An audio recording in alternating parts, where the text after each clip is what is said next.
4 steps that will help better harness American innovation. The United States military is losing the innovation battle. This is not hyperbole. L. Lord, Defense Undersecretary for Acquisition and Sustainment, made this point last December. In testimony before the Senate Armed Services Committee, she said, "The current pace at which we develop advanced capability is being eclipsed by those nations that pose the greatest threat to our security, seriously eroding our measure of overmatch." The Pentagon began to respond to this challenge in 2015, following the game plan of the intelligence community and planting a stake in Silicon Valley. After all, the thinking went, Silicon Valley has by far the world's largest concentration of tech firms supported by private equity and venture investors, and the military would close the innovation gap by sitting at the same table as the investors funding future global technology giants. DIUX later opened outposts in Boston and Austin. But if the U.S. military wants to maintain its technological edge against potential adversaries, the armed forces must do better to reach beyond Silicon Valley, which is only a very small slice of the innovation pie. Of today's 5,000 fastest-growing companies in the United States, just 6.5% have received venture backing, according to Inc. magazine. Less than 1%, 37, of these fast-growing firms are based in Silicon Valley, far fewer than, for example, the 110 companies based in Phoenix and the 187 in Dallas. Subscribe, receive daily email updates. Subscribe to the Defense One Daily. Be the first to receive updates. In other words, these companies, many of which are developing cutting-edge technology that could drive new lethal and life-saving capabilities for U.S. warfighters, are being largely ignored by the U.S. military. Innovation is more distributed than any time in history. To keep the U.S. military ahead of its adversaries, the Pentagon needs to improve how it harvests ideas from America's growing entrepreneur class. Here are 4 steps to take. First, the Pentagon needs to expand its focus beyond Silicon Valley, looking for innovative firms wherever they are. In the technology sector, there is significant growth in places such as Orlando, Portland, and Raleigh-Durham. Next, the Pentagon needs to expand its use of other transactional authority contracting mechanisms.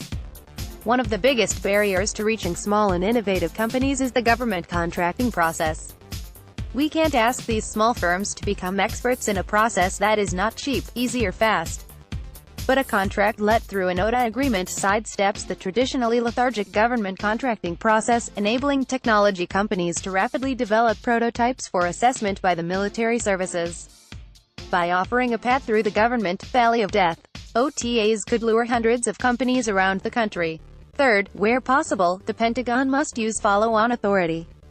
This allows the technology to go from prototype to limited production for up to 2 years while the government moves the program to a more traditional contract.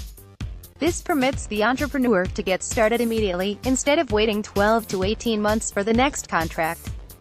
Finally, we need to get more companies involved in Pentagon incubators like Softworks in Tampa and AFWorks in Las Vegas. These incubators help get small and medium-sized firms involved in solving the military's most pressing problems. In small pockets of the Pentagon's sprawling technology establishment, these approaches have already led to meaningful innovation that will soon be in the hands of the military for testing and evaluation. One example is Canton, Ohio-based American Bionics. Using technology developed at Johns Hopkins University for prosthetics, the company is working on an interface that gives warfighters the ability to send and receive signals from machines, including armaments, from hundreds of feet away. The company is readying a prototype for assessment. If successful, this technology could revolutionize the soldier weapon interface. The search for technological advantage has huge implications. The Center for New American Security has warned that the loss of technological dominance would have serious strategic consequences. The erosion of U.S.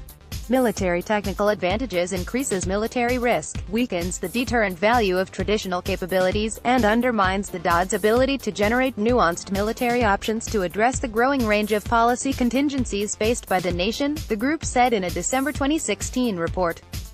If the U.S. military is to remain paramount, we need to cast a wide net to find firms with innovative technologies and attract them with contracting vehicles that are practical and streamlined. Only then can we ensure our military maintains the technological edge we have come to expect.